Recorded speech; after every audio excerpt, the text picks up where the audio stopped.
কারণে আজকে সমাজের গরিব আরো গরিব হচ্ছে। সমাজে ইনসাফ ভিত্তিক যে ন্যায় বিচার, সেই ন্যায় বিচার উঠে গেছে। ন্যায় বিচার যারা করবে তাদের অধিকাংশই চলে গেছে হারামখোরদের কাছে। এই জন্য সমাজের ভিতরে অধপতন আছে না নাই? বহু হুজুর আছে যারা টাকা খাইয়া তালাকের মাসলা ঘুরাই দেয়। খালি এক জায়গায়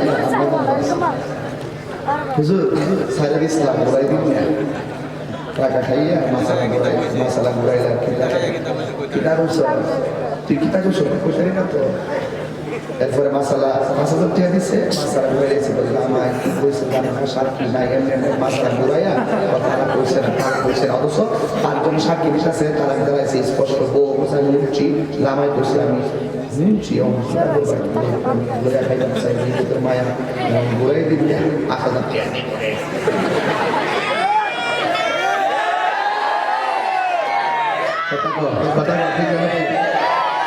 এইরকম কাজ যারা করে তারা জিনার চারা লাগাই দিল। তারা কিসের চারা লাগাই দিল? হারামকে হালাল, হালালকে হারাম, এইরকম অবাধ মেলামেশা যারা করবে আর যারা এরকম একত্রিত করবে, আল হালাল ওয়াল হারাম গালাবাল হারাম, যারা এরকম তালাক মশলা ঘুরাইলে যারা যারা আছে না, আর এখন তো হুজুর কাছে দাম লাগে না, ও তো দোকান দিয়ে বেলা তাই কইলে কইছে দিতা কত আগে খেলা কইলে ভালো খাইলা কম্পিউটার দোকানে পাওয়া যায়। এই ফটো কম্পিউটার দোকানে পাওয়া যায়, ফটো উঠি আইনা লাগাই দেয় হয়েছি বলতো আপনি দিচ্ছে কখন হয়েছে হয়েছে না। একটা কথা মনে রাখবেন, একটা কথা মনে রাখবেন, হারাম হারাম, হালাল হালাল, জায়েজ জায়েজ, না জায়েজ না জায়েজ। কখনো আমরা রাতকে দিন বলতে পারবো না, দিনকে রাত বলতে পারবো। আমার কথার সাথে কে কে একমত? হাত তুলুন, যে হাত সোজা করুন। আমরা সুদের পক্ষে না বিপক্ষে? শুধুমাত্র বলবেন চাই। কি বলবেন? নামাজ, নামাজ, রোজা, হজ, যাকাত, মায়ের খেদমত, মানবতা, ন্যায্যতা, হক কথা। আল্লাহ পাক আপনাদের সকলকে কবুল করবেন, আমিন। আর জবান খুলে বলেন আমিন। সত্য কথা বলছি, ইমানি কথা বলছি। আজকে আমরা যেন জুলুমবাজদের কাছে যেন আমাদের মাথাকে নত না করি, একমাত্র মাথা নত করবো একমাত্র একজনের কুদরতি কদম মুবারকে। জবান খুলে বলেন তিনি কে? আর যদি রাজি আছে না নাই? আল্লাহ পাক রব্বুল আলামিন আমাদের সকলকে বুঝার তৌফিক দান করুন। সকলে বলুন আমিন। আর জবান খুলে বলুন আমিন। বাবা আমার, আমি শেষ কথা আরেকটি কথা বলি, আর একটি কথা বলি, অনুরোধ করে বলি আপনাদেরকে, জীবনে কোনোদিন মানুষের গীবত করবেন না। এই গীবত করবেন না। এই গীবত এমন একটি জিনিস, আল গীবাতু আশাদ্দু মিনাজ জিনা। গীবত জিনার চাইতো আরো ভয়ঙ্কর। এই জন্য জীবনে গীবত করবেন না, চুগলখুরি করবেন না, এবং 5 ওয়াক্ত নামাজ নিয়মিত আদায় করবেন। আমরা কি হুসাইনি মুসলমান নাকি এজিদি মুসলমান? কথা বলেন না কেন? আমরা কি মুসলমান? হুসাইনি মুসলমান কখনো মুনাফিকি করতে পারে না। এজিদের পক্ষে সম্ভব, কিন্তু হুসাইনি প্রেমিকদের পক্ষে সম্ভব না। হুসাইনি প্রেমিক যারা, তারা কখনো জুলুম করতে পারে না। আপনারা কি আমার সাথে একমত? আর একমত? আল্লাহ পাক রব্বুল আলামিন আমাদের সকলকে হকের ধারায় কবুল করুন। সকলে বলুন আমিন। আসেন, পরে একটাই বেজে গেল, আমি ভাবি নাই, মনে করেছিলাম 12টার দিকে মাইকটা ছেড়ে দিব, কিন্তু আসলে পারলাম না। তবে একটি কথা বলি, আমরা সত্যের পথে থাকতে চাই কি চাই না? সত্যের পথে থাকবো, সত্যের জন্য, হকের জন্য মরে যাব। যদিও সত্য চিতা আসিরিতি ইউজি ওয়াল কিসবু ইউহলি, সত্য মুক্তি দেয়। যার গমন হয়েছে সিদরাতুল মুনতাহা, যার লক্ষ্যস্থল ছিল কাবা কৌসাইন, যার উদ্দেশ্য ছিল আমার আল্লাহ পাকের দিদার, সেই নবীর উম্মত হিসাবে আল্লাহ পাক আমাদের সকলকে কবুল করেছেন। এই জন্য শুকরিয়া গান বলুন আলহামদুলিল্লাহ। আমার নবীর বেলায় আমরা গর্ব করে কয়েকটি কথা বলতে পারি, যে কথাগুলো 1,24,000 পয়গাম্বর কোন নবীর উম্মত তাদের নবীর ব্যাপারে বলতে পারবে না। যেমন আমরা গর্ব করে বলতে পারি আমার নবী হলো শেষ নবী। এটাকে আদম নবীর উম্মত বলতে পারবে? ইব্রাহিম নবীর উম্মত পারবে? আমরা পারবো। আমার নবী হলো শেষ নবী। আরেকটি গর্ব করে আরেকটি বলতে পারবো, প্রত্যেক নবীদের জন্য এরিয়া ভিত্তিক নামাজের জায়গা নির্ধারণ ছিল। একমাত্র আমার নবীর জন্য আল্লাহ পাক গোটা পৃথিবীর জমিনটাকে মসজিদ বানিয়ে দিয়েছেন। এই জন্য মসজিদে নামাজ পড়লে হয়, আবার এই লাইনে নামাজ পড়লে হয়। এই মর্যাদা পাইছে আমার নবীর কারণে, ঠিক কিনা বলেন? শুধু তাই নয়, আমার নবী বলেন মানুষ তুমি রোবে আল্লাহ আমার নামে একটা ভয় দিচ্ছে, ভয় যে এই পৃথিবীর কেউ আমাকে মারতে পারে নাই। জিহাদের জমিনে অসংখ্য সাহাবারা শহীদ হয়েছে। নবীকে কি যুদ্ধের ময়দানে নবী 27টা যুদ্ধ শরীরে অংশগ্রহণ করেছে, এগুলোকে বলা হয় গাজওয়া। আমার কিছু কিছু যুদ্ধের পরিচালনা ঘর থেকে করেছেন, এগুলোকে বলা হয় সারিয়া। 27টা যুদ্ধ অংশগ্রহণ করেছেন, পাথরের আঘাত খেয়েছেন। কেউ কি রাসূলকে মারতে পেরেছে? কেন? কারণ কি? কারণ হলো একটাই, রাসূল বলেন মানুষ তুমি করবে আল্লাহ আমার মাঝে একটা এমন ভাবে এই জায়গাতে চোয়ার মতো দুইটা জিনিস দিয়েছেন, মানুষ আমাকে মারতে আসলে তারা ভয়ে পালায়।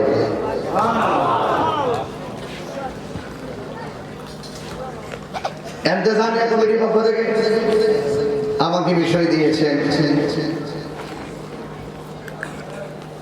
সূরা নিসার 58 নম্বর আয়াতের মূল কথা, আমানতের খিয়ানত, ইনসাফ ভিত্তিক সমাজ প্রতিষ্ঠা। আমি স্টেজে বসে একটি আয়াত এই সূরা নিসার একটা বের করেছি। যদি আমি বিষয়টা আমি এখন এসে পাইছি, দিছে আগে, আমরা তো ব্যস্ত সময় নেই, যতটুকু পারি উপস্থিত করি আমার, কিন্তু বলতে পারবো ইনসাফের কথা বলতে পারবো। ইনসাফের কথা বলতে গেলে একদম বেইনসাফি গোষ্ঠী আছে, আবার রাগ করতে হবে। একটা হবে ওয়াজ আর একটা হবে ওয়াশ, ঠিক না?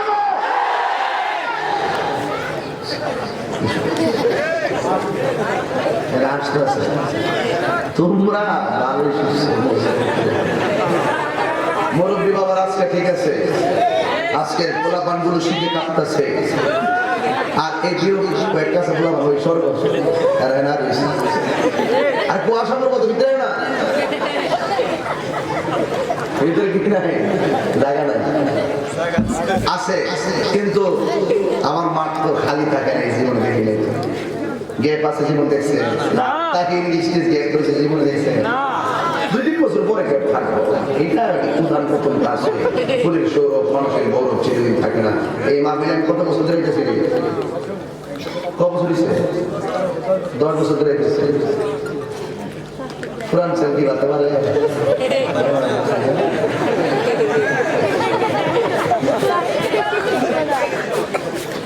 একটা পুরান ছেলে সাইকেল নিয়ে গেছে,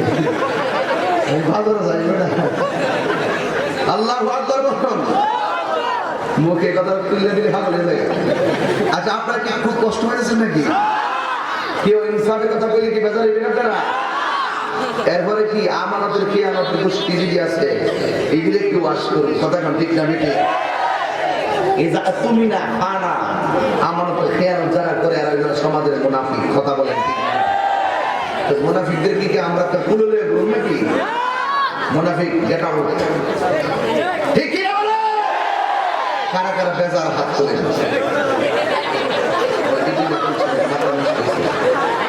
তোরই ফেস লাগে। কারা কারা খুশি হাত তোলেন? শরীর ঠিক করে নাকি ওয়াজ করে?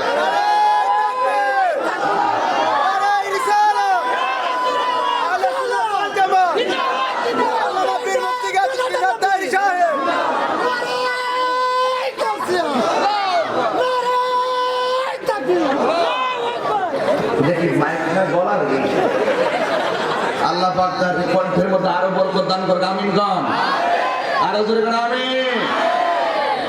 আমাদের প্রশাসন সম্মানিত এসআই মহোদয় এখানে বসে আছে, প্রশাসন থেকে আমরা অত্যন্ত, আজকেও আমি যেখানে প্রোগ্রাম করেছি আমার পাশে বসা ছিলেন থানার অনেক লোক।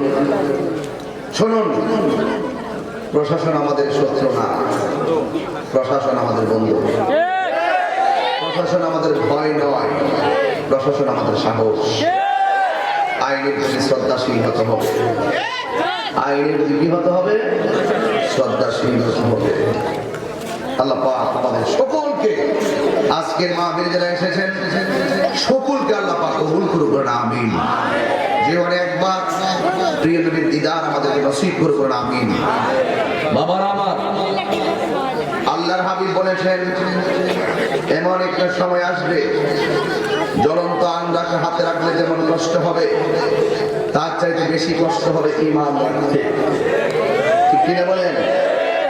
আজকে মানুষের মানবতা উঠে গেছে,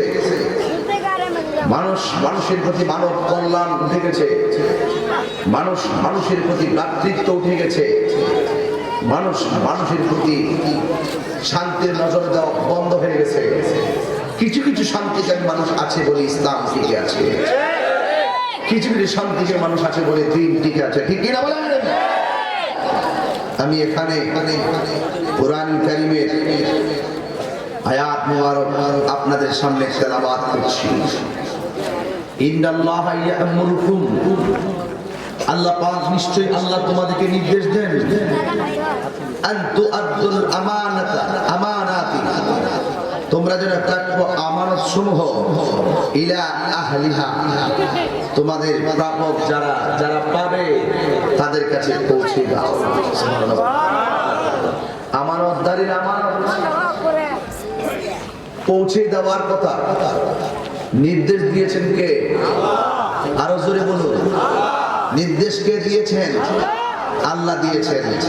শুধু তাই নয়, ওয়াইজা হাকামতুম বাইনান নাস, যখন তোমরা মানুষের কোনো বিচার মীমাংসা করতে আরম্ভ করো, আন তাহকুমু বিল আদলি, তখন মীমাংসা করো ন্যায় ভিত্তিক, ইনসাফ ভিত্তিক। কারণ হাসরের মাঠে কয়েক শ্রেণীর মানুষ আরশে আজিমে নিচে স্থান পাবে, এর মধ্যে একজন হলো ন্যায় বিচারক। কি বুঝলেন? আরশের নিচে স্থান পাবে ন্যায় বিচারক। আজকে ন্যায় বিচার আমার সমাজে না।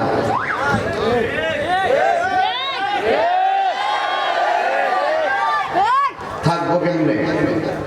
দুইজনের ঝগড়া লাগছে, এই পাশের মাই গেছে, এই পাশের মাই গেছে, এটার যায় মামলা কর, এটার যায় হ্যাঁ মামলা করে দিতে কিছু দিলে এটা ফিরে গেল, এটারে মামলা কর কয়েও টাকা গেছে, এটারে মামলা ফিরে কয়েও টাকা গেছে, লাস্টে ভেজ মানছ না, তুইও মামলা কর, তোর যা লাগে সহযোগিতা আমি করতেছে না। ন্যায় বিচার আছে, সব ঠিক আছে। একটু দেখবেন আমার নবী ইনসাফকে বুঝবে, কিছু ভালো বলবেন না। লাকাদ কানা লাকুম ফি রাসূলিল্লাহি উসওয়াতুন হাসানাহ, যদি তুমি ন্যায় খুঁজতে চাও,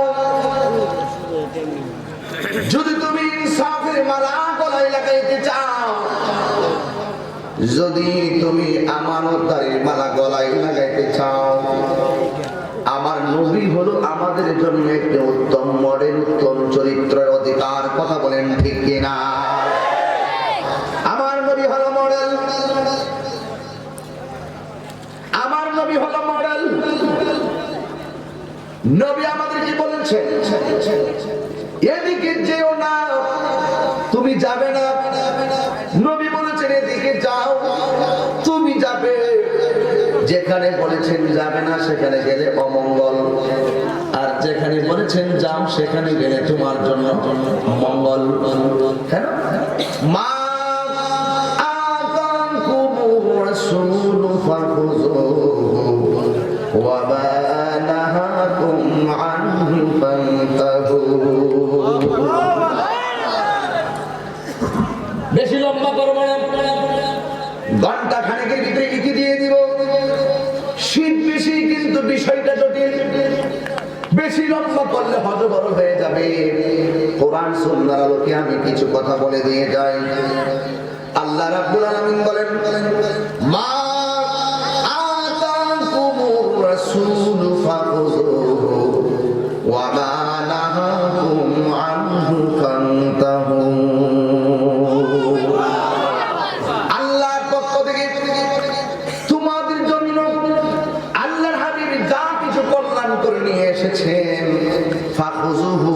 সেটাকে আঁকড়ে ধরো। ওয়ামা নাহাকু, আর যা থেকে তোমাদেরকে নিষেধ করা হয়েছে ফান্তাহু, তোমরা তা থেকে দূরে থাকো।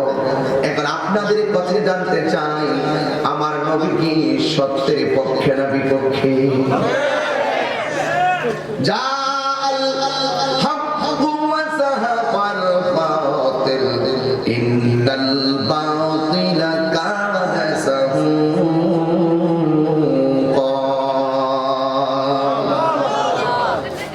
এই জন্য আমার যুবক ভাইরা, এই ছেলেরা এখন কিছু বুঝবা না, ঘরে শুয়ে এসে রেকর্ডটা শুনবা, বুঝবা কি বলছি।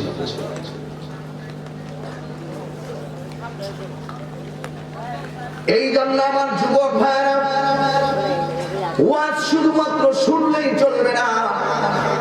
যে কোনো ওয়াজের ভিতরে যদি ওয়াজ করে, হুজুরের ওয়াজ অনেক শুনছি, হুজুরের ওয়াজ অনেক শুনেছি। আমি জানতে চাই, জীবনে 10 বছর ধরে যত কথা এই হালুয়া পাড়াতে বলছি, যদি আপনারা সবগুলো মানতেন, তাহলে এই হালুয়া পাড়ায় আরো 4টা মসজিদ বানানোর প্রয়োজন হইতো। এই হালুয়া পাড়ার 4টা মসজিদ হইতো। হুজুর শান গান খুব ভালো লাগে, হুজুর জিকির করেন খুব ভালো লাগে। যখনই তোমাকে বলি তুমি সত্যের দিকে আসো, তোমার ভালো লাগে না।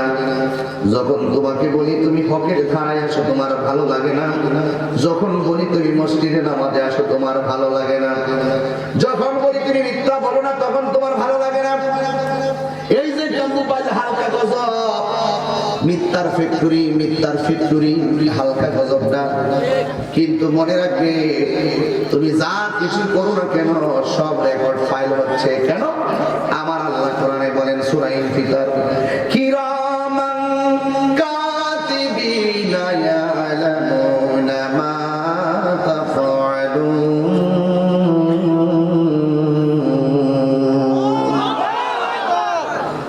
যা কিছু প্রকাশ্য করো, সব আল্লাহ রাব্বুল আলামিন দেখেন। যা তুমি গোপনে করো, সব দেখেন। যাররা যাররা পরিমাণ গুনাহগুলো পর্যন্ত লিখে ফেলছেন বাম কান্দের ফেরেশতা।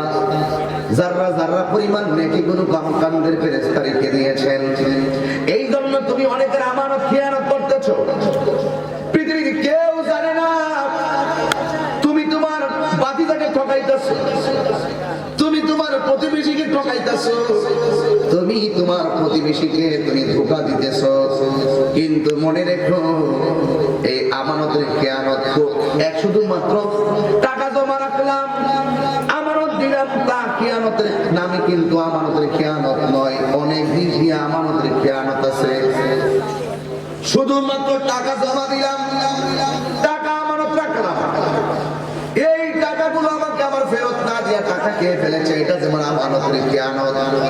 কিন্তু আমার আল্লাহ আমার অল বডির ভিতরে অনেক কিছু আমানত দিয়েছেন। পারিবারিক জীবনে অনেক আমানত দিয়েছেন, সামাজিক জীবনে অনেক আমানত দিয়েছেন। আপনি যদি আমানতের খেয়ানত করে দেন, এই বিষয়গুলো একটু বের করে দিব।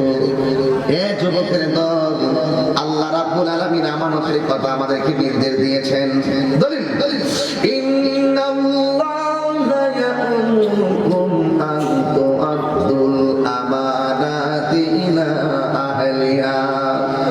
আল্লাহ রাব্বুল আলামিন নির্দেশ দেন, তোমরা তোমাদের যে প্রাপ্য আমানত সমূহ আছে, তোমরা তা প্রাপকের কাছে পৌঁছে দাও।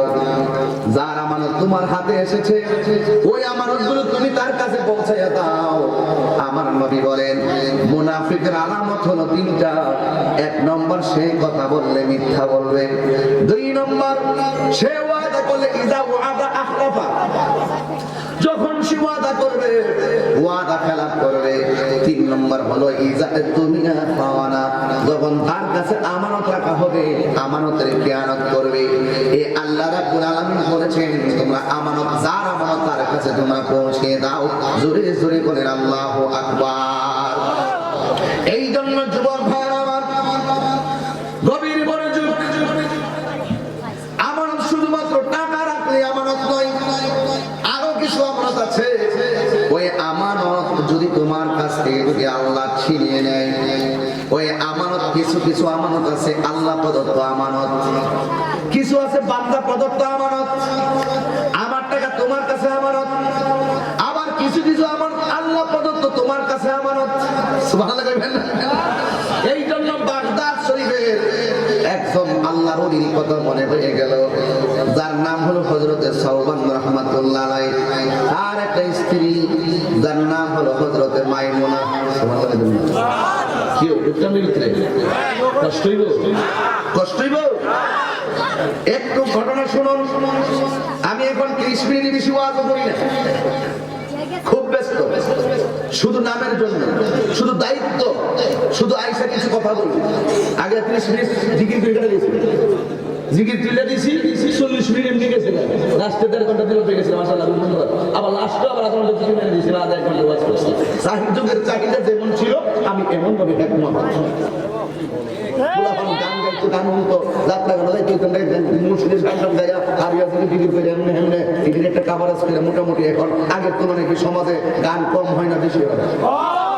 এখন এখন গান আছে কত কত তাহিরি তাহিরি টাকা হি টাকা এখন কেমন লাগে বুঝালো এক মাকে শীত খায় না। আমি কি গান গিয়েছি না গান গিয়েছি?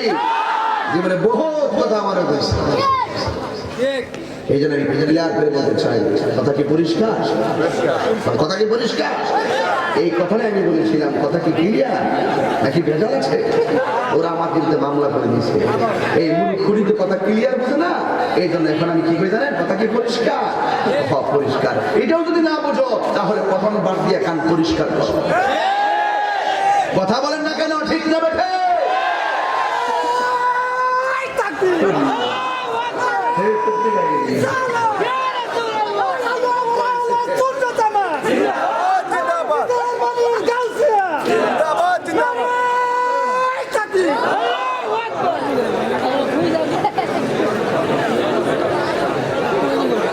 আল্লাহু আকবার বলবেন না? আর ওদের আল্লাহু আকবার, ইয়া রাসূলুল্লাহ বলেন, ইয়া রাসূলুল্লাহ বলেন। আর ওদের দিছে দেখি সব ঠিক আছে তো? ঠিক আছে, সাউন্ড ঠিক আছে, কি সাউন্ড ঠিক আছে?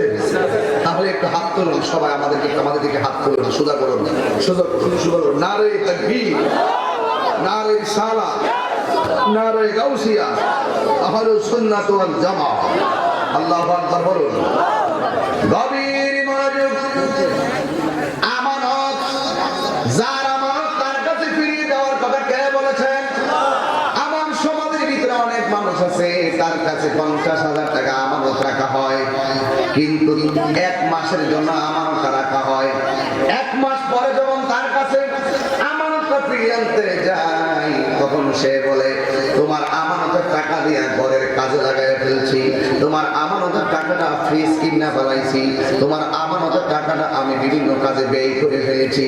এখন যার টাকা সে বলল আমার তো টাকার প্রয়োজন, ঠিক আছে তোমার আগামী সপ্তাহ দিয়ে দিব। আগামী সপ্তাহ যখন যায়, এরপরে টাকা আনার জন্য যায়, উচিত টাকায় আবার দেয় না। আমার নবী বলেন যারা এই আমানতের খেয়ানত করবে এরা হবে মুনাফিক। আপনারা বলেন আমরা কি মুনাফিক না ঈমানদার? এই জন্য আমার যুবক ভাইরা গভীর মনোযোগ। হযরত সাওবান রাহমাতুল্লাহ আলাইহি বাগদাদের একজন প্রসিদ্ধ ওলি, যার চোখের ভিতরে আল্লাহ হেদায়েতের নূর, রহমতের নূর, বরকতের নূর, বেলায়েতের নূর দিয়েছিলেন। আমার আল্লাহ হাবিব বলেন ইত্তাকু বিফিরাসাতাল মুমিনে ওয়া ইন্নাহু ইয়ানজুরু বিনুরিল্লাহ। আল্লাহর ওলি, হাকিকতের ওলি যারা, এদের চোখের ভিতরে আল্লাহ এমন একটা নূর দিয়ে দেয়, এই নূরের আলোকে সে সব দেখতে পারে। এই জন্য ওই সাওবান রাদিয়াল্লাহু রাহমাতুল্লাহ আলাইহি ছিলেন এমন একজন ওলি। তার একটা স্ত্রী ছিল যার নাম হলো হযরতে মাইমুনা। জোরে জোরে বলি ইয়া রাসূলুল্লাহ। যেমন আল্লাহর ওলি তেমন ওলিয়া, যেমন স্বামী তেমন স্ত্রী। এবার হযরতে সাওবান রাহমাতুল্লাহ আলাইহি তিনি একদিন বাড়ি থেকে সফরে চলে গেলেন, বিদায় নিয়ে গেলেন। ও মাইমুনা, আমি কিন্তু আগামীকাল আসতে পারবো না, আমি মিনিমাম 4 থেকে 5 মাস আমাকে বাহিরে থাকা লাগবে। এবার 4-5 মাসের বিদায় নিয়ে হযরতে সাওবান রাহমাতুল্লাহ আলাইহি তিনি বাড়ি থেকে চলে গেলেন। যেই মাত্র চলে গেলেন, 1 মাস গেল, 2 মাস গেল, 3 মাস গেল, যোগাযোগ নাই। এখন তো মোবাইল, আমার নিজের চোখে দেখছি মোবাইল ছিল না, মানুষের চিঠি পাঠায় মায়ের খবর নিত, চিঠি পাঠাইয়া বাবার খবর নিত। এখন মোবাইল আসার কারণে বহুত মায়া কমে গেছে। আগে যখন সন্তান মার কথা মনে হইয়া চিঠি লিখতো, চোখের পানি ফালাইয়া ফালাইয়া চিঠি লিখতো, আবার মা যখন 15 দিন 20 দিন পরে চিঠিটা খুলতো আর কোন সময় পিউন আসবে তাকাইয়া থাকতো। ওই পিউনের অপেক্ষা করে সন্তানের চিঠি পড়েই পড়ে তারা মা চোখের পানি ফালাইয়া কাঁদতো। ঠিক এমন ভাবে ওই সময় কোনো মোবাইল ছিল না। সাওবান রাহমাতুল্লাহ আলাইহি 4 মাস বাড়ির বাহিরে, মতান্তরে 5 মাস বাড়ির বাহিরে, হযরতে মাইমুনা বাড়ির ভিতরে আছে।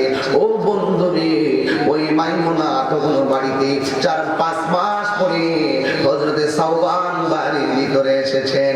আসার পরে তিনি ঘরের মধ্যে বসেছেন। স্ত্রী তার স্বামীকে ডাক দিয়ে, স্বামী 4-5 মাস ধরে আপনার সাথে কথা বলি না, কিন্তু আজকে আপনার সঙ্গে একটা কথা বলতে চাই।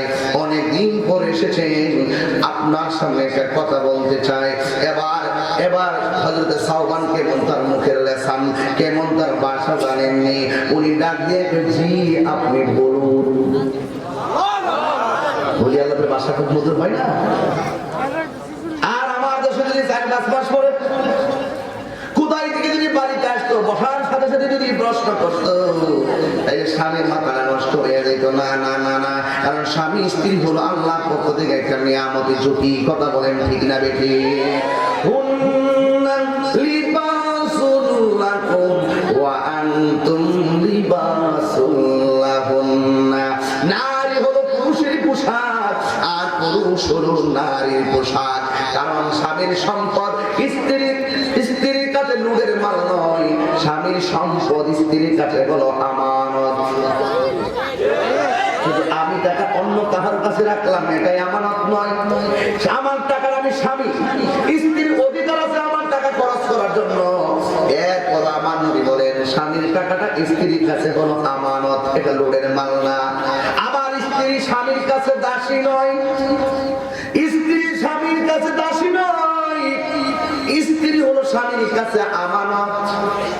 এই জন্য বলা হয়েছে, দাসের সঙ্গে যেমন ব্যবহার করো, রাখালের সামনে যেমন ব্যবহার করো, স্ত্রীর সঙ্গে এমন ব্যবহার করো না। কারণ স্ত্রী হলো তোমার কাছে আল্লাহর পক্ষ থেকে আমানত। কথা বলে ঠিক না? শুধুমাত্র টাকায় আমানত নয়, আরো আমানত আছে। স্বামীর টাকা যেমন স্ত্রীর কাছে আমানত। আমার সমাজের স্বামী বিদেশ থেকে টাকা পাঠাই, স্ত্রীর কাছে টাকা পাঠাই, ওই টাকাটা ব্যাংকের মধ্যে জমা থাকে 1 লক্ষ টাকা। দেখা যায় ব্যাংকে সেভ করে রাখে, কিন্তু দেখা যায় স্ত্রী এই টাকাটা এখান থেকে তুলে আনে, এনে এনে গ্রামের মধ্যে লাগা।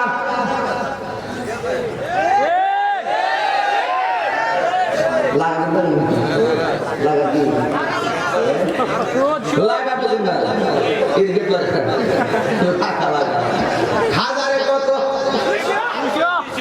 200 খাওয়া দিব 100। তেমন স্যার খবর জানি না, কি করতে না 200 ঠেহাত করলে বেশি, একবার ঠেহাত করে গেলে হাজারে 102 আমার 102 সরকার কি কর? হ্যাঁ কিছু কিছু আইনি চেয়ারম্যান ফারুক ভাইয়ের কাছে বিচার আইব না, কিছু বিষয় আছে এই সমস্ত জায়গা নিয়ে খারাপ লাগছে। এটি গড়ের কথা বলতেছি, গড়ের কথা দরকার আছে। আজকে আমার বিষয় দিচ্ছে এটা অন্য বিষয়, এখানে কোনো ছেলের মাথা রাখতাম না, গাটে গাটে নাও লাগাইছি, ঠিক কিনা বলো? হাজারের কথা 200 আবার 200 100 বছর 10 টাকা হাজারে ডিগ্রি হাজারে কত 100 10,000 কত 10,000 1 লাখে জামাই বাড়াইছে কত লাগাইয়া মাসে পাইছে কত 2 মাসে কত? 3 মাসে, 4 মাসে, 5 মাসে, 5 মাস পরে স্বামী ডাক দিয়ে টাকা কি করছো? ওই তোমার টিয়া কি খাইয়া লাগছি? মাশাআল্লাহ, জামাই টিয়া তো আসল জায়গাতে আছে। জামাই টাকা দিয়ে সুদ লাগাইয়া এই 1 লাখ টাকা থেকে 50,000 টাকা কৌশলে বাইক করে ফেলাইছে। বাইক করে ফেলাইয়া ওই স্বামীটা যখন স্ত্রীকে কয় টাকা হিসাব করে খরচ করো, ওই স্ত্রীটাই কয় তোমার টেহা আমার দরকার নাই, তোমার টেহা না বললে কি দিব। ওই যে স্বামীর টাকা দিয়া বরুণ বইয়া তলে তলে টাকা জমাইয়া বান্ডেল করে এই স্ত্রীটাই মাঝে মাঝে স্বামীরে বলে তোমার কাম আমার লাগতো না। এমন স্ত্রী সমাজে আছে না? না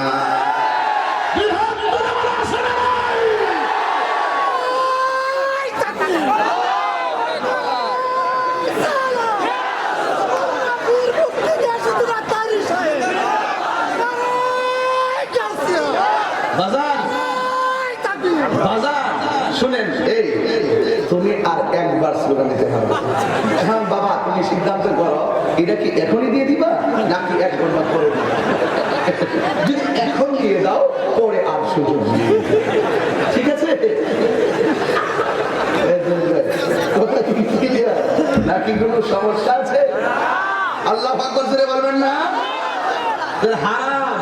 যখন তুমি স্বামীর একটি ঘাম ঝরানো টাকাকে তুমি অসৎ উপায় করে যখন হারামের দিকে বেছে নিয়েছো, ওই দাম্পত্য জীবন হারামের জীবন দিয়ে কখনো দাম্পত্য জীবনে সুখী হওয়া যায় না।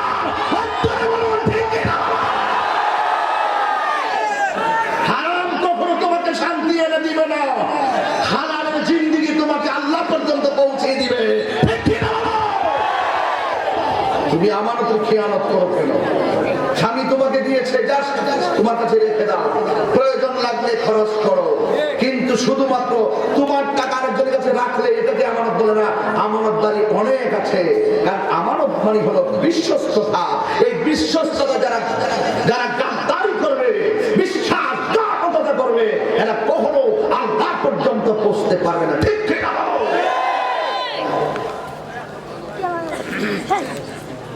আল্লাহ আল্লাহ তুমি কবুল করো। এই জন্য আমার মা বোনেরা, আমানত যেখান থেকে আনা হয়েছে সেখানে এই সিদ্ধান্ত কেন না, এই সিদ্ধান্ত হলো আমার আল্লাহ। ইন্নাল্লাহা ইয়া'মুরুকুম আন তু'আদ্দুল আমানাতি ইলা আহলিহা ওয়া ইযা হাকামতুম বাইনান নাসি وَإِذَا حَكَمْتُمْ بَيْنَ النَّاسِ أَنْ تَحْكُمُوا بِالْعَدْلِ إِنَّ اللَّهَ نِعْمًا يَعِظُكُمْ بِهِ إِنَّ اللَّهَ كَانَ سَمِيعًا بَصِيرًا। আগে আমানতটা শেষ করি, এরপরে নিয়ে ইনসাফ। আগে আমানতটা শেষ করি, তারপরে ইনসাফের কথা বলবো। আমি বলছিলাম হযরত সাওবান রাহমাতুল্লাহ আলাইহির কথা। তিনি 4 মাস পরে বাড়ির মধ্যে আসলেন, স্ত্রী ডাক দিয়ে কয় স্বামী গো, স্বামী আমার, আপনি আমার কাছ থেকে চলে গেছেন কয় মাস হয়ে গেল? 4 থেকে 5 মাস হয়ে গেল। 4-5 মাস পরে আপনি এসেছেন, কিন্তু আমি আপনার কাছে একটা কথা জানতে চাই। স্বামী, কেউ আমার কাছে একটা আমানত রাখা হলো। স্বামী বললেন তুমি বলো। জি বলুন। একটা কথা মনে রাখবেন, মেয়েদেরকে মহিলাদেরকে বানাইছে পুরুষের বাঁকা হার দিয়া। এদের সঙ্গে যত কঠিন হবে তারা আরো বাঁকা হয়ে যাবে, এদেরকে যত নম্র ভাষায় কথা বলবেন তারা তত সহজ থাকবে। কথা বলুন ঠিক কিনা? এই জন্য স্ত্রী কই স্বামী, কেউ যদি আমার কাছে কোনো জিনিস আমানত রাখে আর সে যদি এটা আমার কাছ থেকে ফিরিয়ে নিয়ে যায়, আমার মনে মনে খেয়াল ছিল এই টাকাটা আমার কাছে দীর্ঘদিন যদি রাখে, এই টাকাটার কিছুদিন গেলে আমি একটা কাজ করব। তিনি যে নির্দিষ্ট মেয়াদে আমার কাছে টাকাটা রেখেছেন, মনে করেন 5 মাস 10 মাস, কিন্তু অস্বামী আমার কাছে 3 মাস মেয়াদে টাকাটা রাখছিলেন। আমার মনে মনে প্ল্যান ছিল প্রথম মাসে আমি টাকাটা দিয়ে নিজের একটা কাজ করব, কিন্তু শর্ত দিছিল 3 মাস টাকাটা রাখার জন্য। আমি চেয়েছিলাম টাকাটা 3 মাস পরে তাকে দিয়ে দিব, এর ভিতরে আমি একটা কাজ করবো। স্বামী, অস্বামী, এখন লোকটা যদি 3 মাসের কথা ভাইয়া টাকাটা আমার কাছে জমা রাখলো, 3 মাসের আগেই যদি টাকাটা নিয়ে যায়, কিন্তু আমি যে স্বপ্ন দেখেছিলাম এই টাকাটা দিয়ে আমি একটা সাংসারিক কাজ করব, এখন লোকটা টাকা নেওয়ার কারণে আমার স্বপ্নটা পূরণ করতে পারি নাই। এখন টাকাটা নিয়ে গেছে, আমি স্বপ্ন পূরণ করতে পারি নাই। এই জন্য যদি আমি কোনো কষ্ট পাই, আমি কি এই ব্যাপারে কষ্ট পেতে পারি? এবার স্বামী ডাক দিয়ে কয়ে, ও মাইমুনা, না না না, তার আমানত 3 মাসের জন্য দিয়েছে, মন চাইলে 1 দিন করে নিয়ে যাবে। এই টাকাটা মন চাইলে 1 মাস পরে নিয়ে যাবে, এই টাকাটা মন চাইলে 2 মাস পরে নিয়ে যাবে, এই টাকাটা মন চাইলে এখন দিছে এখন নিয়ে যাবে।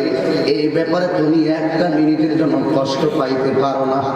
এবার ডাক দিয়ে কও, স্বামী স্বামী গো, টাকার মালিক আমি না, সেই নিয়ে গেছি। এবার হযরতে আমার ওই যে আল্লাহ বলি ডাক দিয়ে কয়, ও মাইমুনা, তুমি কেন আমার এই কথাটা বলেছো? কি ব্যাপার? কেউ কি তোমার কাছে কোনো টাকা রাখছিল কিনা? কেউ কি তোমার কাছে সম্পদ রাখছিল কিনা? এবার মাইমুনা ডাক দিয়ে, ও স্বামী, সৌবান রহমাতুল্লাহকে ডাক দিয়ে কয়, স্বামী আপনি আমার বাড়িতে 3, 4, 5 মাস হয়ে গেল, আপনি চলে গেছেন, কিন্তু একটা আমানত আল্লাহ আমার মাঝে দিয়েছিল। ওই আমানতটা আপনি জানেন, আপনার ঘরে একটা সন্তান ছিল।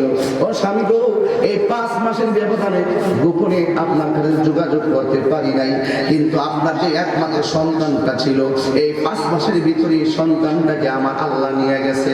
ও স্বামী, এই কথাটা আমি আপনারে বলতে পারি নাই।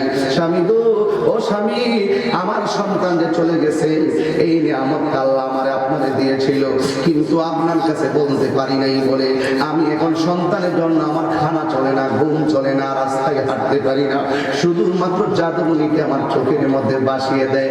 এবার হযরত সৌবান বলেন, হ্যাঁ মাইমুনা, সন্তানটা পৃথিবীর কাহার আমানত নয়, এই সন্তানটা তোমার ভিতরে আমানত হিসেবে রেখেছিলেন যিনি, এই আমানতটা নিয়ে গেছেন তিনি।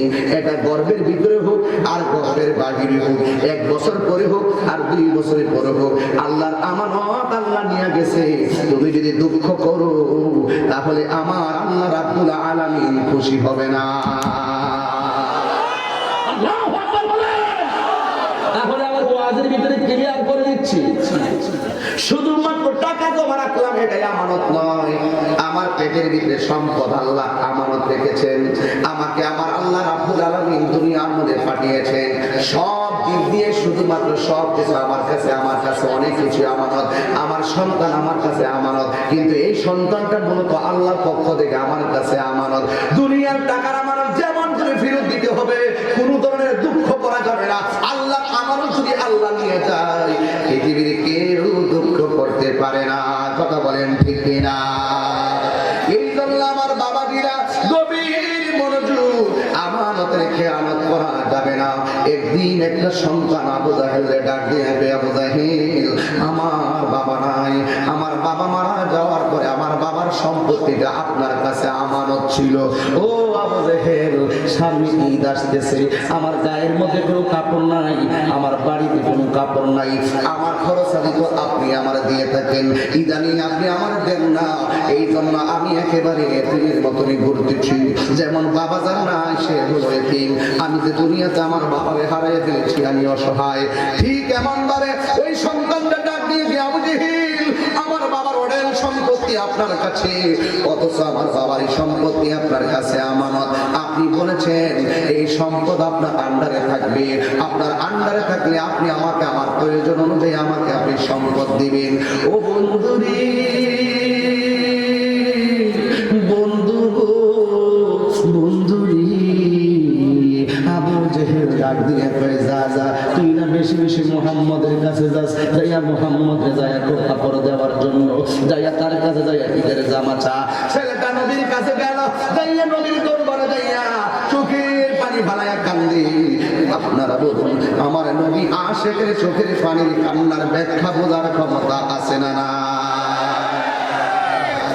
আল্লাহু আকবার, আল্লাহু আকবার। কোরআন শরীফে বারবার মোবাইলে খুলে হইলে আমাদের কোরআন শরীফে আমার সহজ ছিল। তোমরা এই কাজটা, এই ভুলটা করলা, সবসময় কোরআন শরীফ দেখো, আজকে রাখছেন, আমি বারবার আমার ক্লাস আমাকে আনি যে লাগে করতে। আমি তো বুঝি না, মোবাইলে ছাপাও তো এলোমেলো হয়ে যাওয়ার সময় বিভিন্ন ছাপা কোরআন শরীফ, ঠিক আছে? এই জন্য আমার বাবারা এদিকে তাকাও, এ যুবক সংশোধনের জন্য বলছি, সংশোধন যা হবার হয়ে গেছে, তোমাকে এখন থেকে আল্লাহর মসজিদমুখী হয়ে যাওয়া লাগবে। তুমি জেনে শুনে কোনো ক্ষেত্রে আইলে কাঁচা আইলে পা দিবে না, কারণ কোন জমিনের পাশ দিয়া কাঁচা লাইনে যদি তুমি পাড়া দাও, লাইনটা ভেঙে যেতে পারে, এই জমিনের পানি আরেক নিচু জমিনে চলে যেতে পারে। তোমার জন্য একটা মানুষের কাছে আয় যেন না ভাঙিয়ে খেয়াল রাখতে হবে। তুমি ধান কাটতেছো, মনে রাখবি কোন ধানের পাশের জমিনের ক্ষেত্রে ধানের মোটা যেন তোমার ধানের সঙ্গে না মিশে যায়, এই দিকে খেয়াল রাখা লাগবে। একজনের পাশের জমিনে পানি দিতেছে, তুমি খেয়াল করে দেখবা কোন ইঁদুরের গর্ত দিয়া যেন তোমার জমিনে পানি না আসে। এই সমস্ত বিষয়গুলি তুমি লক্ষ্য করো, তাই দিনে দিনে দিনে দিনে আমার আল্লাহ তোমার ঈমানি পাওয়ার কারো বাড়াইয়া দিবে। এই জন্য আমার আব্বারা ওই ছেলেটা যখন নবীর দরবারে যাইয়া চোখের পানি ফালাইয়া কান্দে, আমার নবী বলে তুমি কান্দো কেন? এই ছেলেটা ডাক দিয়ে কয়, ইয়া রাসূলুল্লাহ, নবী গো, ও মায়ার নবীজি, আমার বাবার সম্পদটা আবু বকরের কাছে, কিন্তু আসলে আবু জেহেলের কাছে। আবু জেহেল আমাকে সম্পদ দিয়ে কোনো কিছু দেয় না, এই জন্য আমার ঈদের দিন আমার জন্য কিছু জামার টাকা চেয়েছিলাম, কিন্তু জামার টাকাও আমার কাছে দেয় না। ও নবী গো, আরো আমাকে তিরস্কার করে বলে আপনার কাছে আমি আসার জন্য, এই জন্য নবী আমি আপনার কাছে এসেছি। আমার কাপড় লাগবে না, আমি কি আমার বাবার আমানত সম্পদগুলো আমি ফেরত পাবো না? এবার নবী আমার কেমন নবী দেখেন, এই আমার নবী আমানতদারি রক্ষা করার জন্য, আমার নবী ইনসাফ ভিত্তিক সমাজ প্রতিষ্ঠা করার জন্য নবী ঘরে বসে থাকে নাই। আমার সমাজে অনেক মানুষ আছে এই গরু ওই করে ঝগড়া লাগছে, আর মাঝখান দিকে বসে বসে তামাশা দেখে, বাতিজা চাচার সাথে লাগছে, চাচা বাবার সাথে লেগে গেছে, দুই ভাই ঝগড়া লাগে, তিনজনে বইয়া মজা লয়। আবার বাতিজার কাকার গায়ে সন্তান তার চাচার গায়ে আঘাত করে। কিছু কিছু মানুষ কেউ চাচার পক্ষ নেই, কেউ বাতিজার পক্ষ নেই। না না না, সত্যিকার ন্যায় বিচারক যারা, তারা সব সময় সত্যটাকে প্রতিষ্ঠা করার জন্য তারা সংগ্রাম করে। এরপরে বলুন, আমরা এমন ইনসাফ ভিত্তিক সমাজ চাই কি চাই না? আমার নবী কথাটা শুনি না, ঘরের মধ্যে বসে থাকে নাই, সোজা ডাক দিয়ে কয়, চলো চলো আবু বকর, চলো আমরা আবু জেহেলের বাড়িতে যাবো। আর এই দিক দিয়ে আবু জেহেল ডাক দিয়ে কয়, ও সাঙ্গ পাঙ্গরা, যেই সন্তানটা আমার কাছে তার বাবার সম্পত্তি চেয়েছিল, বাবার টাকা থেকে কিছু টাকা চেয়েছিল, আমি পাঠিয়েছিলাম নবীর কাছে, সে মনে হয় আসতেছে। এবার কিছু কিছু বেঈমানের দল গোপন চক্রান্ত করতে, যে নবী যদি এখানে এসে সম্পদটা নেওয়ার কথা বলে, আমরা চারজন মিলনা আমরা নবী পাক সাল্লাল্লাহু আলাইহি সাল্লামকে আক্রমণ করব। জবানটা খুলে কি নাউযুবিল্লাহ বলবেন না? আমার নবী আক্রমণ করব, এই কথা চিন্তা ভাবনা কইরা, যখন তারা এইভাবে চিন্তা ভাবনা কইরা চতুর্দিকে দাঁড়ায় গেছে আমার নবীর আক্রমণ করার জন্য, ও বন্ধু, ও হাদওয়া পাড়ার বন্ধুরা, আল্লাহ যে কইছে তোমরা আমানত প্রাপকদের কাছে ফিরাইয়া দাও, এই কথা শুধুমাত্র পড়লে চলবে না, বরং আমানতদারি রক্ষা করার জন্য সমাজে ন্যায্য কথা বলা লাগবে, সমাজে তোমার ন্যায্য কথা বলা লাগবে। এবার আমার নবী সোজা আবু জাহেলের বাড়িতে গেছে। আল্লাহু আকবার! সোজা আবু জাহেলের বাড়িতে গেল। আবু জাহেলের বাড়িতে যাওয়ার পরে ডানে দুশমন দাঁড়ানো, বামে দুশমন দাঁড়ানো, সামনে দুশমন দাঁড়ানো, এবার পিছনে দুশমন দাঁড়ানো। আবু জাহেল কয় তোরা রিক্তা বিছায়া বসে, ছোট বাচ্চারা চোখের পানি ফালাইয়া ফালাইয়া কান্দে। আমার বাবার এত বড় সম্পদ আবু জাহেলের কাছে, কিন্তু আবু জাহেল দেয় না, আত্মসাৎ করার পরিক্রমা। এবার আমার নবীর সামনে যায় দাঁড়াইয়া গেলেন। এ বন্ধুরে, এবার শত্রুগুলা নবীর দিকে তাকায় তাকায় মনে মনে ভাবতেছে, আবু জাহেলের কাছে যদি সম্পদ চায়, আবু জাহেল যদি সম্পদ গুলা না দেয়, আর যদি আমাদেরকে ইশারা দেয়, আমরা নবীর দইরা ফালানো যেন আর না যাইতে পারে, এমন একটা ষড়যন্ত্র করে তারা চতুর্দিকে দাঁড়ায় গেছে। এখন আওয়াজ করে বলুন, যার কেউ নাই তার কে আছে?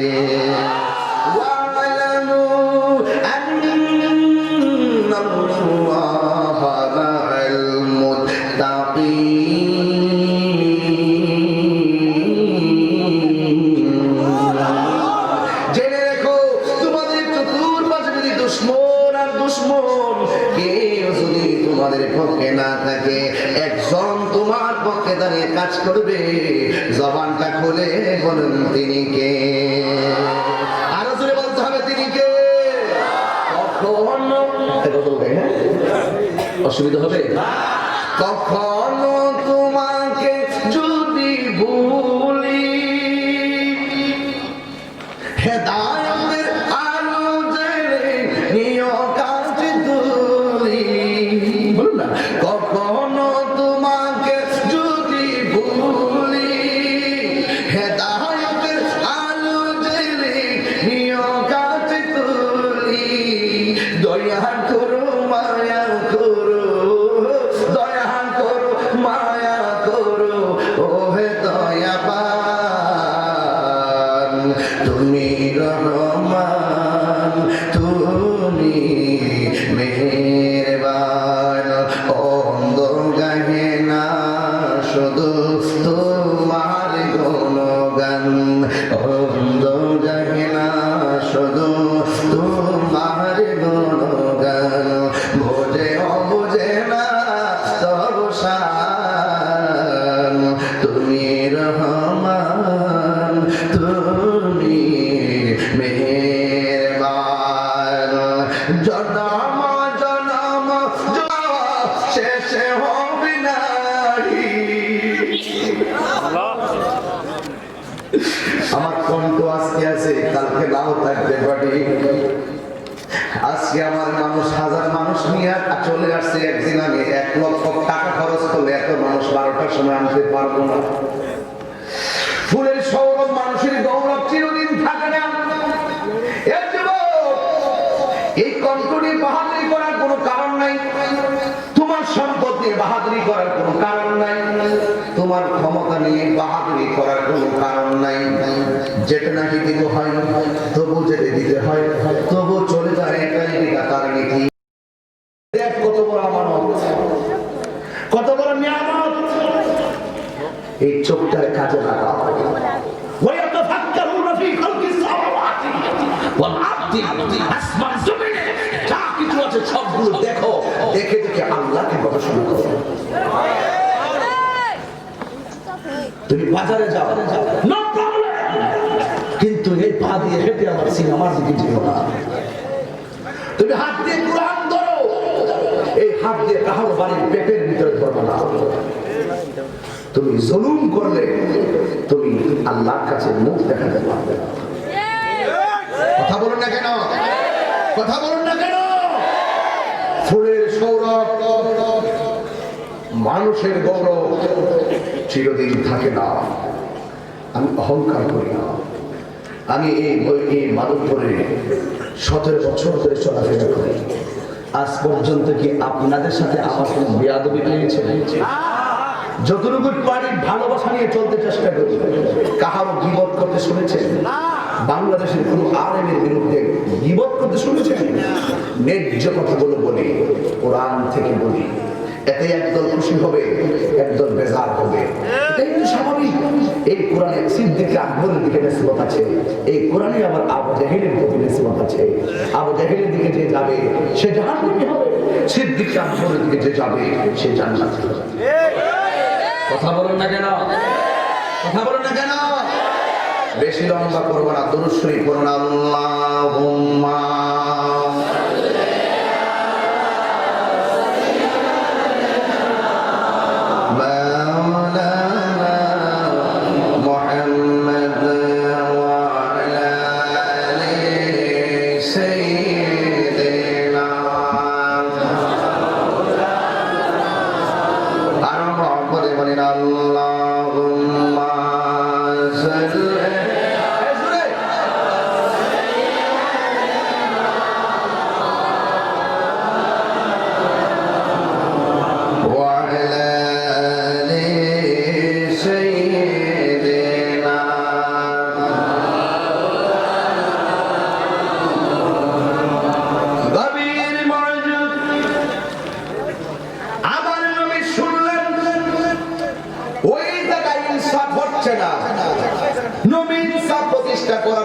সেখানে চলে গিয়েছেন।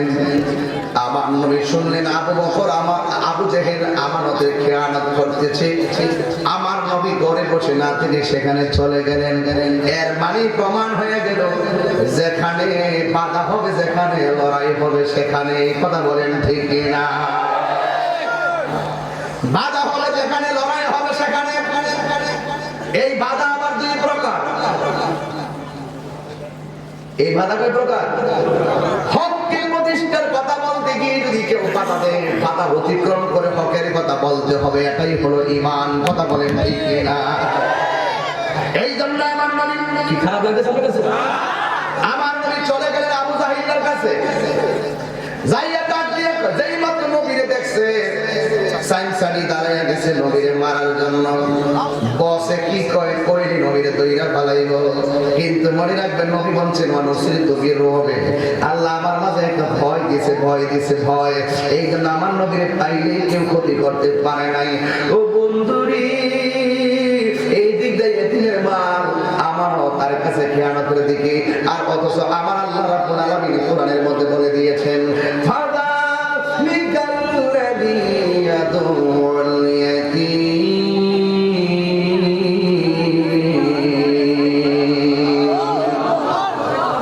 এতিমের সাথে কোনো ব্যবহার করবে না, এতিমকে ধাক্কা মেরে বের করে দিবে না।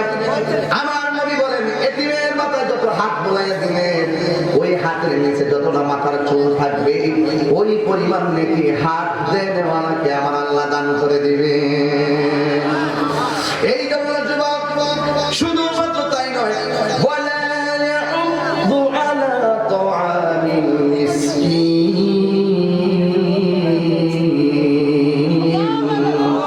এতিমের সাথে যেমন ব্যবহার করা যাবে না, মিসকিনকে উপহাস করা যাবে না, ধাক্কা মেরে বের করে দেওয়া যাবে না।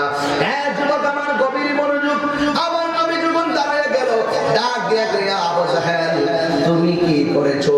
আমি তো কিছু করি নাই। এই ছেলেটারে তুমি চিনোনি? হওয়া চিনি। এই ছেলের বাবার সম্পত্তি তোমার কাছে আমানত আছে? হওয়া আছে। যদি তাই থাকে, আগামীকাল হলো ঈদ, ঈদের ভিতরে সে জামা কিনবে, তার বাবার ন্যায্য সম্পদ দিয়ে তার কিছু অংশ দিবা। তুমি কি বলেছো? আমি না করেছি।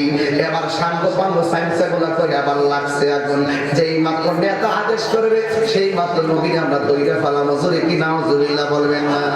আমার নবী সাহসিকতার সাথে যাইয়া বলে, হে আবু জাহেল, ছেলেটা তোমার কাছে চাইছে ঈদের জামা, আর আমি নবী বললাম যত সম্পদ আছে আমার সামনে ছেলেটারে ফিরাইয়া দাও, কারণ এই সম্পদের মালিক তুমি না, এই সম্পদের মালিক হলো এই সন্তান। আজকে আমার সমাজে বিশ্বাসটা নাই, দলিল আছে, পাঠপত্র সব আছে, এরপরে অনেক মানুষ আইন আদালত তো করে, সামাজিক আদালতের ভিতরে বহুত মানুষ টাকা খায় বিচার ঘুরাই আলাদা। আছে না নাই? কি হবে বেঁচে থেকে অযথা বিদ্যা শিখে যদি না করতে পারি মুক্ত সমাজটাকে?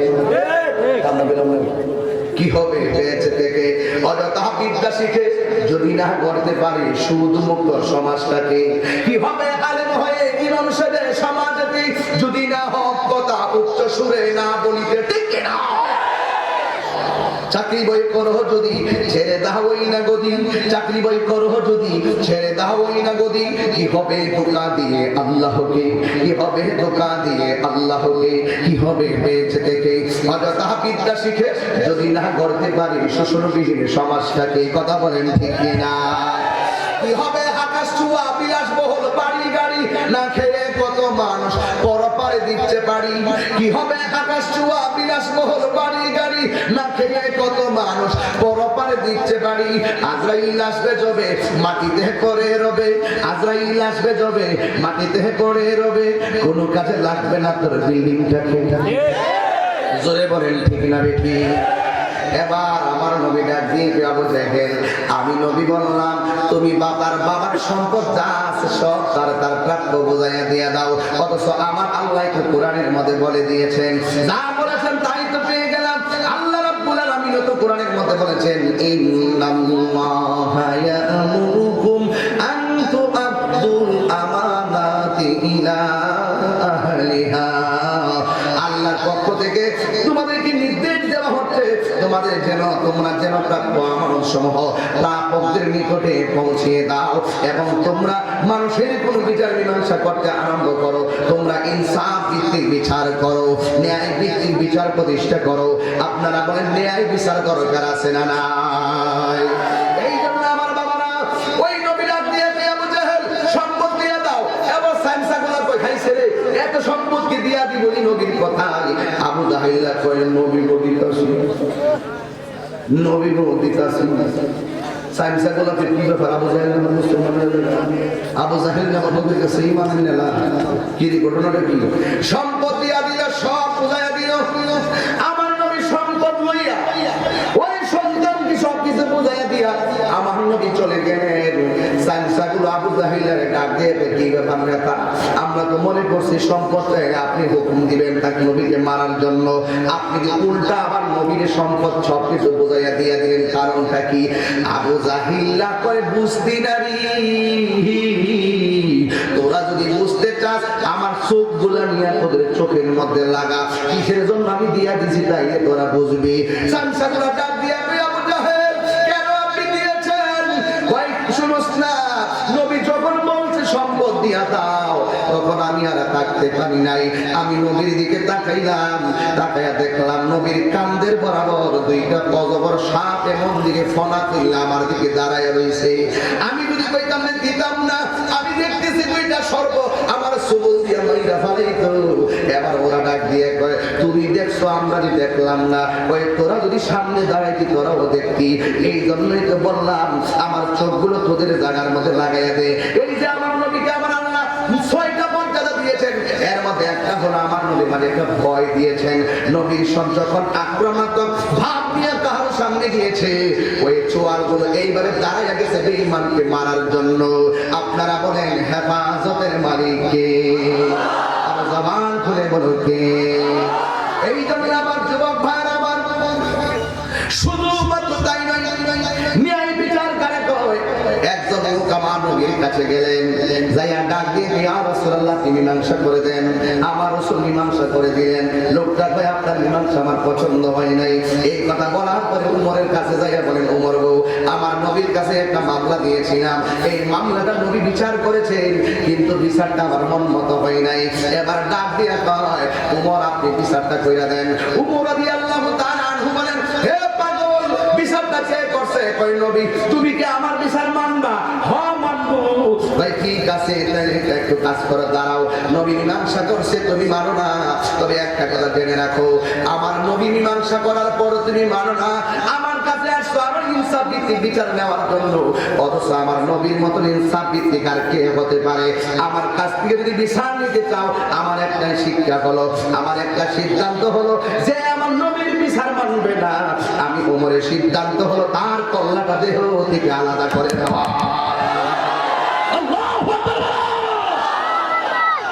বুঝেন নাকি আপনারা? ইনসাফটা একেবারে আমার রাসূলকে আল্লাহ দেয় আমি বন্টন করি, আল্লাহ মানে দেয় আমি রাসূল বন্টন করি। আনা কাসিম আল্লাহু ইউতি, আমি বললাম বন্টনকারী আল্লাহ আমাকে দেয়। ও যুবকের দল, পৃথিবীতে এত সহজ কথা নয়, পৃথিবী একদিন শেষ হয়ে যাবে, কিন্তু যাওয়ার আগে আপনি ইনসাফ ভিত্তিক সমাজ প্রতিষ্ঠা করতে গেলে সব সময় হকের দ্বারাই কথা বলতে হবে। হক কথা আল হাক্কু মুররুন, সত্য যদিও তিতা, তারপরে সত্য বলা বন্ধ করা যাবে না, আপনাকে সত্য কথা বলতে হবে। যেমন ওমর রাদিয়াল্লাহু তাআলা আনহুর আমলে দেখেন কেমন চমৎকার। তিনি একটা রাখালের কাছে যাইয়া বলেন রাখাল তোমার সামনে কয়টা মেষ আছে? আমার সামনে অনেকগুলা মেষ আছে, আমার 10টা মেষ দিয়া দাও। এবার রাখালটা ডাক দিয়া কয় কি ব্যাপার? ও ওমর আপনি মেষ নিয়ে কি করবেন? কারণ তিনি প্রায় করতেছেন রাখালের অন্তরে কেমন বিবেচনা আছে, রাখালের অন্তরে কেমন আল্লাহর ভয় আছে। যার অন্তরে আল্লাহর ভয় আছে সেই ইনসাফ ভিত্তিক কথা বলবে, যার অন্তরে আল্লাহর ভয় আছে এরাই সমাজে শান্তির লক্ষ্যে কথা বলবে। কারণ এই দুনিয়ায় যতই জুলুম নির্যাতন করুক না কেন, একজনের সামনে সব কিছুর জবাব দেওয়া লাগবে। আপনারা হালুয়াপাড়ার মানুষ, মাধবপুরের মানুষ, জবান খুইলা বলো, এই যার সামনে দাঁড়ায় সব হিসাব দেওয়া লাগবে। জবান খুলে বলো তিনি কে? আমি মানি না, জবান খুলে বলেন তিনি কে? এই জন্য যুবক ভাইয়েরা আমার মনোযোগ দিতে হবে, সামাজিক আলোচনা ঘাটে ঘাটে ঘুরতে হবে। ওমর রাদিয়াল্লাহু তাআলা বলেন, আমারে 10টা মেষ দিয়া দাও। এবার রাখালে ডাক দিয়া কই, না না না, ওই মেষ চালাইতে হবে, সময় মতো নিয়ে মেষগুলো মালিকের বুঝাই দিতে হবে। আমি যদিও রাখাল, মেষগুলো আমার কাছে মালিকের পক্ষ থেকে আমানত, ইচ্ছে করলে আমি ওই মেষ থেকে আপনাকে মেষ দিতে পারবো না। ঠিক না বেটি? তোমার ডাক দিয়া অসুবিধা কি? কয়টা? হাজার হাজার মেষ 10টা দিয়া দাও। ট্রাই করে রাখি, রাখালের ভিতরে কেমন ইমানি চলবে না। এদিকে দেখো, রাখাল ডাক দিয়া প্রিয় আমার মালিক আমার এমন বিশ্বাস করে, যদি আপনার 20টা মেষ দিয়ে দেয়, মালিক বলবে না কি হয়েছে। পৃথিবীতে এমন কিন্তু বিশ্বস্ত লোক আছে না নাই? আরো যখন আছে না নাই? আমি যদি আপনারা 20টা মেষ দিয়া দেয়, মালিক বলবে না মেষগুলা কি হয়েছে। এবার ডাক দিয়ে উমর রাদিয়াল্লাহু তাআলা পরীক্ষা শুরু করে, ডাক দিয়ে কয়, তোমার মালিকরে বলবা মেষ 10টা বাগে খেয়ে ফেলাইছে।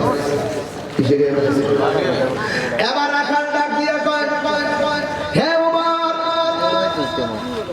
আমার মালিকরে যদি বলি 50টা মেষ বাগে খাইয়া ফেলাইছে, আমার মালিক আমার এমন বিশ্বাস করে, কোনদিন আমার মালিক আমারে অবিশ্বাস করবে না, বিশ্বাস করবে।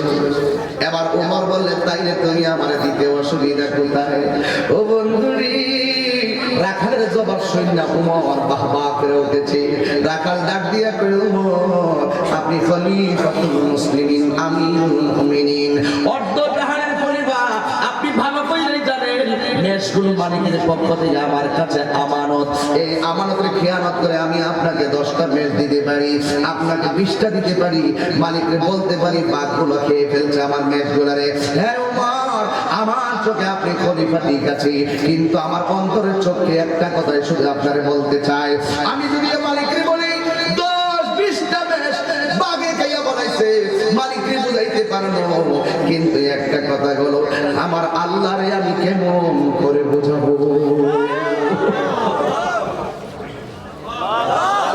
আমার আল্লাহর আমি কিভাবে বুঝাবো? এটাই হলো আমার আমানতদারি, এটাই হলো তোমার ইনসাফ। তুমি ইচ্ছে করলে কাউকে জুলুম করতে পারো না, তুমি ইচ্ছা করলে কাউকে ঠকাইতে পারো না, তুমি ইচ্ছা করলে কাউকে জুলুম করে অন্যায় কাজে ধাবিত করতে পারো না, তুমি ইচ্ছা করলে ক্ষমতার অপব্যবহার করতে পারো না। ঠিক কি না? তুমি ইচ্ছা করলে মুখে মাইক দিয়ে যাই বলতে পারো, ইচ্ছে করলে এই মাইক দিয়ে তুমি কোরআন সুন্নাহর বিরুদ্ধে কথা বলতে পারো না, ইচ্ছে করলে তুমি অশালীন কথা মাইক দিয়ে বলতে পারো না, ইচ্ছে করলে আল্লাহর সঙ্গে নাফরমানি কোনো কথা বলতে পারো না। এই জন্য যুবকের দল আল্লাহ রাব্বুল আলামিন বলেন, ইনসাফ ভিত্তিক পারস্পরিক সমঝোতা ইনসাফ করো। এই জন্য যুবক একটা কথা মনে রাখবেন, আল ফিতনাতু আশাদ্দু মিনাল কতল, ফিতনা হলো হত্যার চাইতে আরো জঘন্য। ঠিক না ঠিক? এই জন্য যুবকের দল ফিতনা ছড়াবেন না, ফিতনা লাগাবেন না, সমাজে বিচার করবেন, ন্যায় বিচার করেন। আমি শুরুতেই বলেছি, হাসরের ময়দানে আরশে আজিমের নিচে স্থান পাবে 7 জন, এর ভিতরে একজন হলো আদেল। আদেল সুবহানাল্লাহ, কেউ সুবহানাল্লাহ বলতেন না? ন্যায় বিচারকের পজিশন আছে না নাই? আর যেই ব্যক্তি ইনসাফ ভিত্তিক বিচার করবে না, এর ঠকাই বইরা হারাইবো, টাকা যেই দিকে সেই দিকে অ্যাঙ্গেলে কথা কইবো। কিরে আপনার কাছে কোনো নাই? টাকা খায়া হারে ঘুরাইয়া রে মূর্তি বিচার প্রকাশ্য ঘুরাইয়া, ইনসাফ নাই, ইনসাফ নাই। টাকাই বড় নাকি ইমান বড়? কথা কন, টাকাই বড় না ইমান বড়?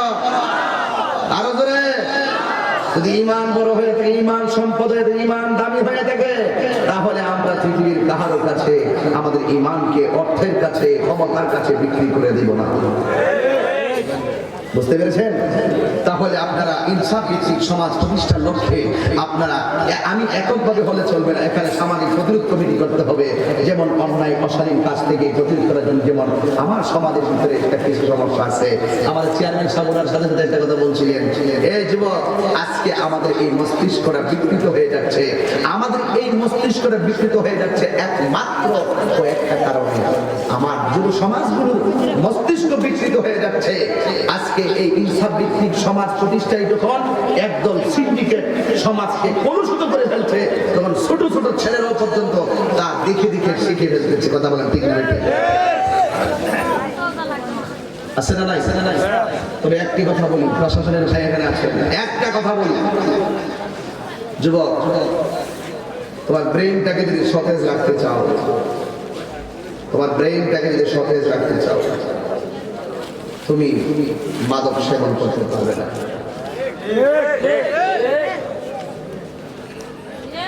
ব্রেইনটা যদি সতেজ থাকে, সমাজের মধ্যে যে সুপার পার্টি টাকা খাইয়া সত্য গোপন করে ফেলাইব, এদের বিরুদ্ধে আপনারা প্রতিবাদ গড়ে তুলতে পারবেন। মস্তিষ্ক যদি অসুস্থ হয়ে যায় তাহলে তো সব শেষ। দিনের রাত মনে করা হবে, রাত্রে দিন মনে করা হবে। তাহলে বলবো বাবা কি চলবে না বন্ধ হবে?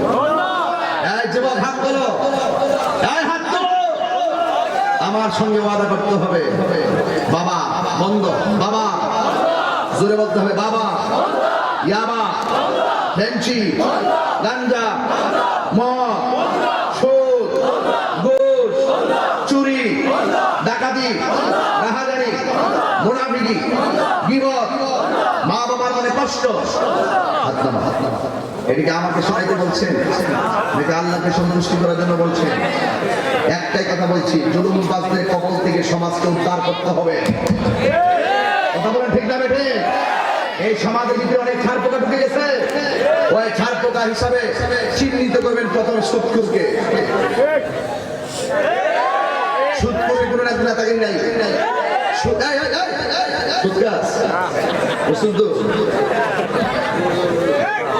মানুষ বানাইলাম চিনছো না তো?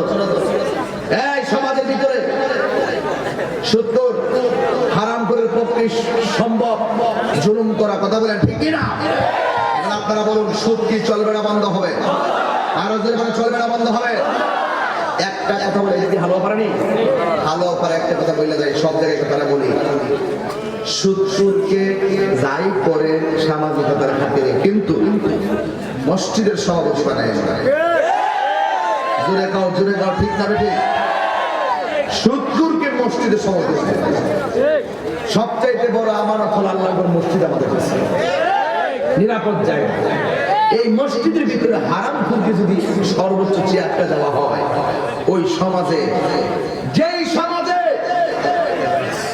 জুলুমবাজদের হাতে,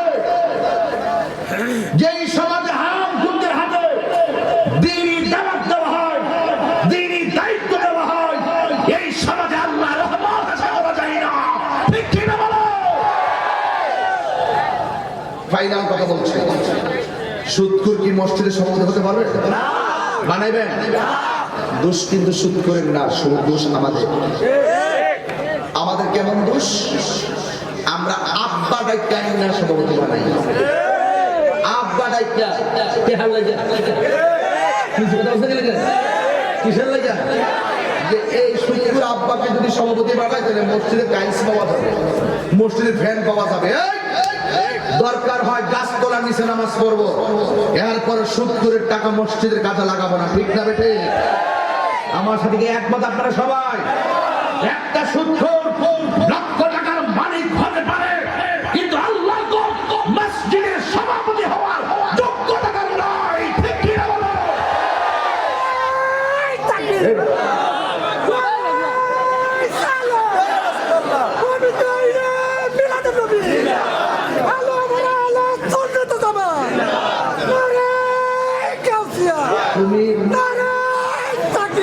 তুমি বেশি জ্বালাইছো, কথা দিয়ে কথা রাখছো। শুনুন, তাহলে মসজিদের সভাপতি হবে কে? প্রশ্ন আসতে পারে কি? এখন মসজিদের সভাপতি হবে যদি তার টাকা নেওয়া থাকে, সে যদি রিক্সাও চালা, মুখে দাঁড়িয়ে আছে, 5 ওয়াক্ত নামাজ পড়ে মসজিদের ভিতরে, সে কখনো মিথ্যা বলে না, একদম গরিব কিন্তু নিয়মিত নামাজ পড়ে, মাঝে মাঝে তাহাজ্জুদ পড়ে, তার টাকা না থাকলেও সেই লোকটাই হয় মসজিদের সভাপতি। ঠিক কিনা বলেন? আমরা সেই সভাপতি চাই কি চাই না? আরো তো চাই কি চাই না? এখন তো সব সূত্র আমার বিরুদ্ধে দেবো, তাই বিরুদ্ধে গেলে আবার কি করবো? তাই বলি কি হারাম খুঁজে আমি সালাম দিব? শুক্রকে কি বাবা রাখবো না?